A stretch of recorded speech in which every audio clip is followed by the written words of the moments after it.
আসসালামু আলাইকুম সম্মানিত ভিউয়ার্স, চলে আসলাম আরও একটি নতুন ভিডিও নিয়ে। আজকের ভিডিওটা হচ্ছে এমজে এগ্রোর নতুন একটি সবজি চাষ নিয়ে, সেটা হচ্ছে মিষ্টি কুমড়া। এই শীত মৌসুমে এই প্রথম আমি আবারও মিষ্টি কুমড়া লাগিয়েছি। বীজ লাগিয়েছিলাম, সেই বীজ থেকে এখন চারা থেকে অলরেডি শাখা বের হওয়া শুরু হয়ে গেছে। তো আলহামদুলিল্লাহ অনেক ভালো লাগতেছে যে এত কষ্টের পরে যখন গাছে যখন শক্তি নিয়ে চতুর্দিকে যখন ডগা বের হয়, তখন আরও বেশি ভালো লাগে। আর আরও বেশি ভালো লাগবে যখন ফুল এবং ফল পরিপূর্ণ হবে, আরও ভীষণ ভালো লাগবে। সাধারণত আমি এগুলা করি, শখের বসে চাষগুলো করি। এই নিজের যে অবসর সময়টুকু তাকে যখনই সময় পাই কিছু শাকসবজি লাগানো আমার একটা অভ্যাস। দীর্ঘদিন ধরে হয়তো আপনারা জানেন আমি এই চাষগুলো করে আসতেছি। বাসায় থাকলে কিছু না কিছু আমি সবজি গাছ লাগাই।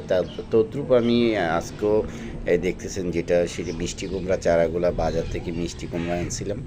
সেখান থেকে যে সবজি রান্না করার পরে যে বীজগুলো রেখে দিয়েছিল সেই বীজগুলোকে আমি লাগিয়েছিলাম। সেখান থেকে আমার আজকে মিষ্টি কুমড়ার চারা, এবং এই চারা থেকে আজকে একটা ফলনের দিকে যাচ্ছে এবং আলহামদুলিল্লাহ গাছগুলো অনেক শক্তিশালী এবং অনেক সুন্দর এবং স্বাস্থ্যবান দেখাচ্ছে। এবং পরিচর্যাও করতেছি, আরও কিছু পরিচর্যা করতে হবে।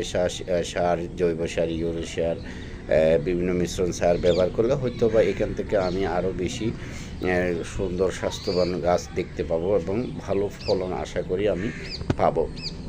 সবাই আমার মতো চেষ্টা করবেন, নিজের যে জমিগুলো আছে সেই জমিগুলোতে কিছুটা অংশটা হলেও আপনার এভাবে শাকসবজি লাগাবেন। নিজের যে চাহিদা আছে সেটাও আপনার মেটাতে পারবেন। বিশেষ করে শাকসবজিগুলোতে প্রচুর ভিটামিন। এখন তো শাকসবজি আমরা অনেকে বাজার থেকে কিনে খাই। আমরা যদি নিজেরাই কিছুটা অংশ আমরা করতে পারি, তাহলে আমাদের পরিবারের চাহিদাটা আমরা মেটাতে পারবো। আমি কিন্তু প্রফেশনাল কোনো চাষ করি না, জাস্ট নিজের প্রয়োজনে শখের বসেই কিন্তু আমি এই ধরনের কিছু সবজি চাষ করি, যেগুলো আপনাদের মাঝে তুলে ধরি।